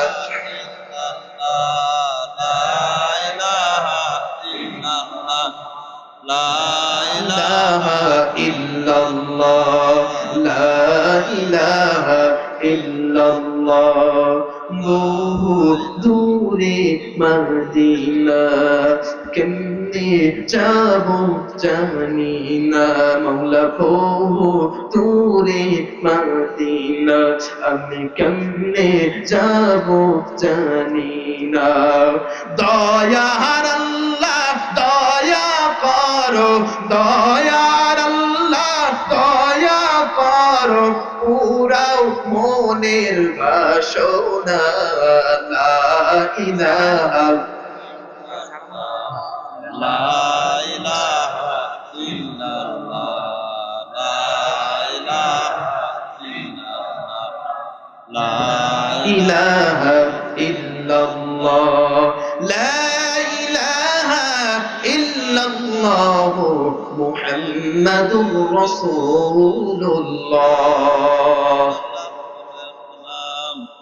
সঙ্গে সঙ্গে এবার বেলাল বললেন, আমি বলে দিলাম একমাত্র আল্লাহকে মানে আল্লাহর একত্ববাদের স্বীকারোক্তি তোমার সামনে দিয়ে দিলাম। এই বাবু মাই একটু খর প্রাকান্বিত হয়ে বলে, বেলাল তুমি আমার খাও আমার পরো, আমার সামনে তুমি আল্লাহর কথা বলো, এইবার থেকে তোমাকে আর ছাড় দেওয়া হবে না। সঙ্গে সঙ্গে বেলালকে ডাক দিয়ে বলে, বেলাল বেলাল আল্লাহকে ছাড়বি নয়তো জীবন দিবি। বেলাল তখন ডাক দিয়ে বলে, আমি আল্লাহকেও ছাড়বো না, প্রয়োজনে আমার জীবন দিবা, কিন্তু একবার যেই রবকে রব্বুল আল্লাহ বলে রেখেছে ইস্তেকামু, ওই রবের প্রতি থেকে আমার একবারের জন্য ঈমান হারা হব না। বলুন সুবহানাল্লাহ। সঙ্গে সঙ্গে উমাইয়া ইবনে খালদ তার নির্যাতনের যত প্রকার নির্যাতনের বস্তু রয়েছে তার উপরে স্টিম রোলার চালিয়ে দিল। বেলাল নাসরবান্দা তিনি জোর করে বসলেন, যত প্রকার নির্যাতন হোক না কেন, আল্লাহকে যখন আল্লাহ বলে ডেকেছি, ওই আল্লাহকে ছাড়া দুনিয়ার কোন মন্ত্রতন্ত্র আর বিশ্বাস করব? আলোচনা বলেন, বিশ্বাস করব? বেলাল রাদিয়াল্লাহু তাআলা আনহুকে এইবার ডাক দিয়ে বলে, দেখ তোর সঙ্গে আমি কেমন খেলা খেলেছি। বেলালকে ডাক দিয়ে বলে, বেলাল আয় আয় কাছে আয়। বেলালকে ডাক দেওয়ার পরে তার গলার মধ্যে খেজুরের পাকানো রশি তার গলার মধ্যে এক মাথা বেঁধে দিয়েছে, অপর মাথা ছোট্ট ছোট্ট সন্তানের হাতের মধ্যে দিয়ে দিল। ওই সন্তানকে ডাক দিয়ে বলে, যা যা এই বেলালকে দুনিয়ার জমিনে মক্কার পাথর খুঁড়ত খুঁড়ত জমিনের মধ্যে তাকে তোমরা নিয়ে হেসে খেলে খেলাধুলা করো। সঙ্গে সঙ্গে ওই বেলালকে যখন ছোট্ট সন্তান গুলো ছাগলের মতো ওই ছোট্ট সন্তান গুলো বেলালকে যখন উঠের মতো ঘোড়ার মতো টেনে হেসে নিয়ে যায়, বেলাল রাদিয়াল্লাহু তাআলা আনহু জমিনের মধ্যে তার শরীরটা যখন ওই পাথরের মধ্যে লাগে, পাথরের সঙ্গে লাগার সঙ্গে সঙ্গে বেলালের গোশতগুলো খসে খসে যায়। তারপরেও বেলাল একবারের জন্য আল্লাহকে আল্লাহ বলে ডাকতে আসে, অন্য কোনো কথা বলে না। তখন সঙ্গে সঙ্গে সেই সময় নতুন নাযিল হয়, আল্লাহু আল্লাহু আহাদ আল্লাহুস সামাদ লাম ইয়ালিদ ওয়া লাম ইউলাদ ওয়া লাম ইয়াকুল লাহু কুফুয়ান আহাদ। জোরে বলুন আল্লাহু আকবার। তখন নতুন নতুন এই সূরাটি নাযিল হয়। বেলাল কিছু বলেন, আল্লাহকে আল্লাহ বলে ডাকে না, বারবার বলে আহাদ, একক একক এক, আল্লাহ ছাড়া অন্য কেউ নেই। বেলালকে বারবার বারবার নির্যাতন করা হয়। সর্বশেষ বুখারীর মধ্যে বর্ণনা করা হয়, এই বেলাল যখন আল্লাহকে আল্লাহ বলে ছাড়ে না, এইবার বেলাল রাদিয়াল্লাহু তাআলা আনহুকে ঘরের মধ্যে ধরিয়া তাকে উপর করে শুয়াইয়া কোন জায়গায় নিয়ে যাবে, দুইজন ধরলো পা, দুইজন ধরলো হাত। মক্কার মরুভূমির মধ্যে যেই বালুকণা থাকে, যেই বালুকণা এতটা উত্তপ্ত হয়, যেই বালুর মধ্যে এখনো পর্যন্ত কয়েকদিন আগে শুনলাম, কয়েকদিন একটা মানুষ একটা লাইভ করলো, একটা ভিডিও করলো, বালুর মধ্যে একটা পাত্র রেখেছে, পাত্র রাখার ফলে কিছুক্ষণের মধ্যে সেই পাত্রের মধ্যে তেল দিছে, তেল দেওয়ার পরে কিছুক্ষণের মধ্যে দেখা যায় তেলটা টকপাক টকপাক করছে। হঠাৎ করে সেই ব্যক্তিটি একটা ডিম সেই জায়গায় ছেড়ে দিল, ওই উত্তপ্ত বালির উপরে ডিম ভাজা হয়ে গেল।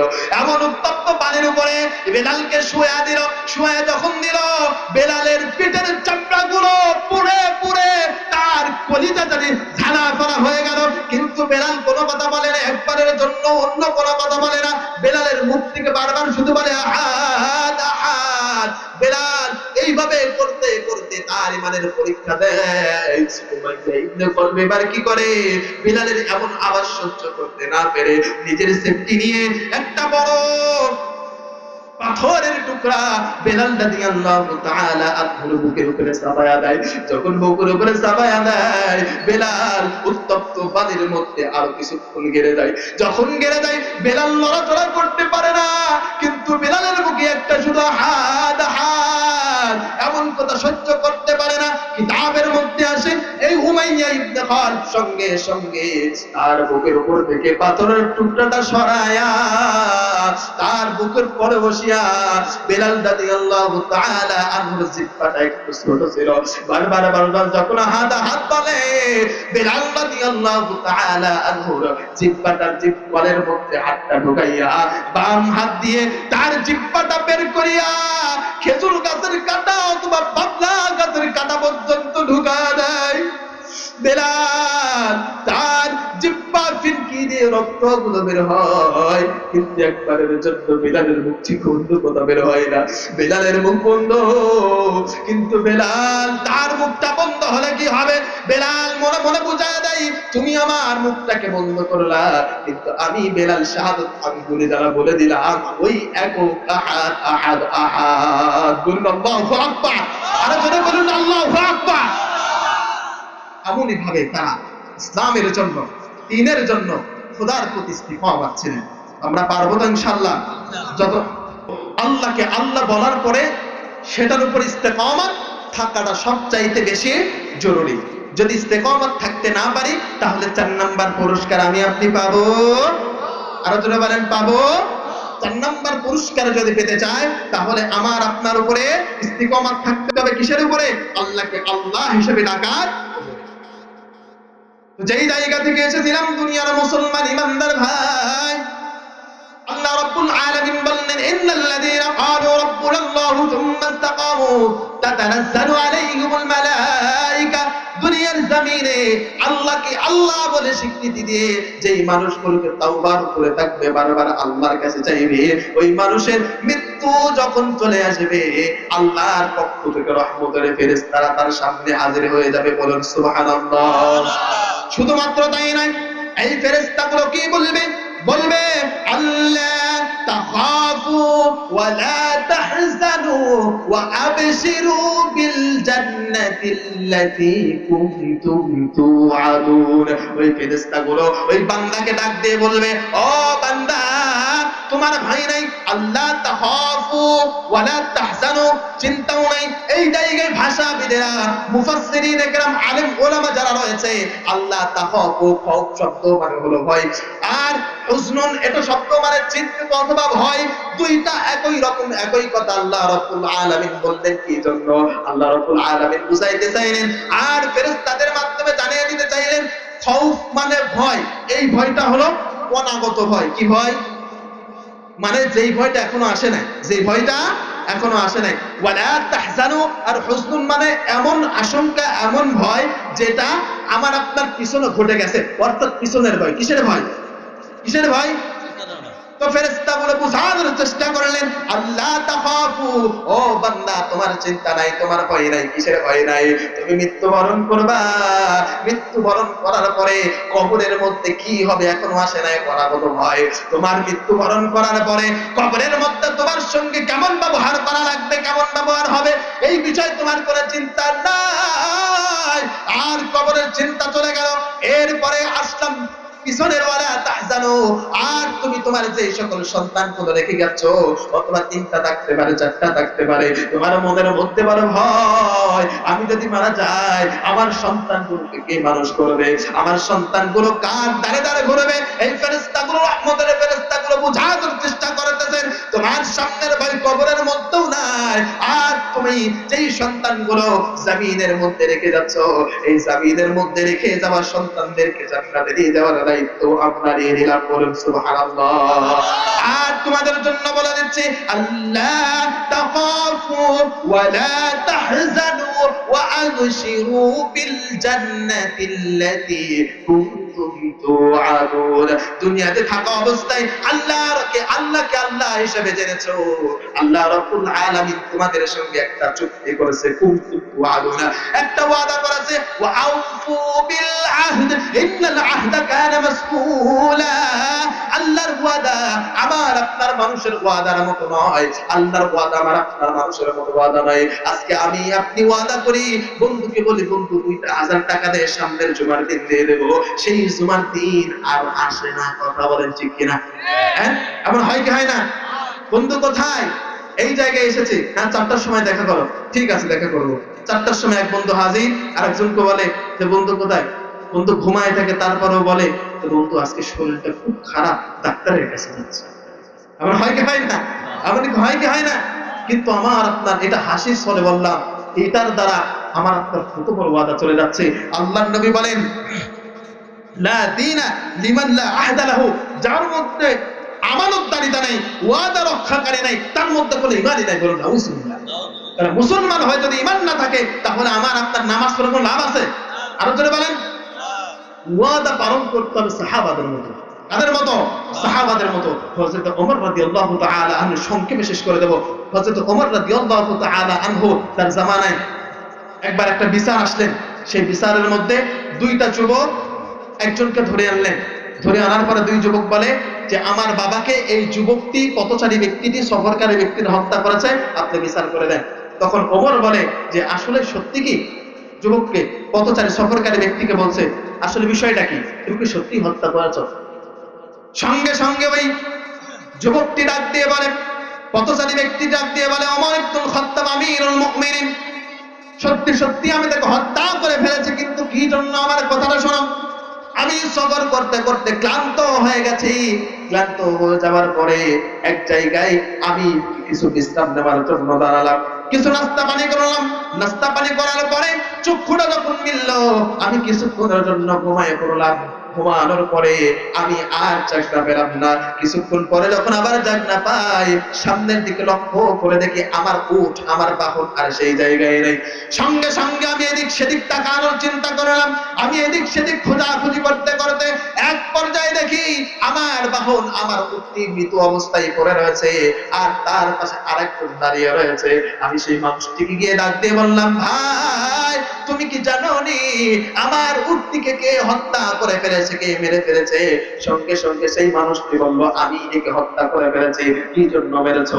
তোমার এই উট আমার বাগানের মধ্যে প্রবেশ করার চেষ্টা করতেছিল, তার সঙ্গে আমার কথা কাটাকাটি হয়, এক পর্যায়ে হাতাহাতি হয়, ভুলবশত আমার আঘাত পেয়ে এই দুইজন যুবকের বাবা সেই জায়গায় ইন্তেকাল করেন, মারা যায়। এই জন্য তিনি মারা গিয়েছেন, আর এই দুই যুবক আমাকে এই জায়গায় ধরে নিয়ে এসেছে।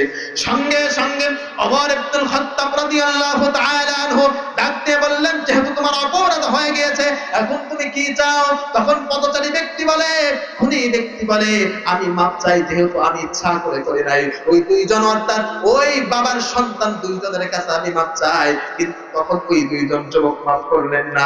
মাফ না করার পরে ওমর ডাক দিয়ে বলেন, তোমাকে আর মাফ করা যাবে না, তোমাকে আর মাফ করা যাবে না, কেননা ওমরের দরবারে কোনো ঘুষ চলতো, আরো জোরে বলেন চলতো। টেবিলের উপর দিয়ে হাত কাটবা আর নিচ দিয়ে বড় বড় ব্যাগ যাবে, এমন বিচার কার্য কিন্তু ওমর করতেন না। ওমরের দরবারে হত্যা করেছে, হত্যার বদলে হত্যা, রক্তের বদলে রক্ত, কথা বলেন ঠিক কিনা? বাংলার জমিনে একবারের জন্য যদি কোরআনের আমল আইন চালু হয়ে যায়, দুনিয়ার জমিনে কোনো ধর্ষক আর ধর্ষণ করার, স্বীকারোক্তি ধর্ষণ করার সাহস পাবে না, কথা বলেন ঠিক কিনা? পুষ্করটা ভালো হয়ে যাবে, সমস্ত মানুষ ভালো হয়ে যাবে।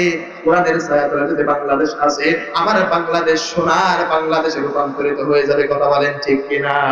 কি বলতেছিলাম, সংক্ষেপে শেষ করে দেব। প্রধান মেহমান চলে আসছেন। তো ওমর রাদিয়াল্লাহু তাআলা আনহু বললেন যে, তোমাকে তো ফাঁসি দেওয়াই হবে,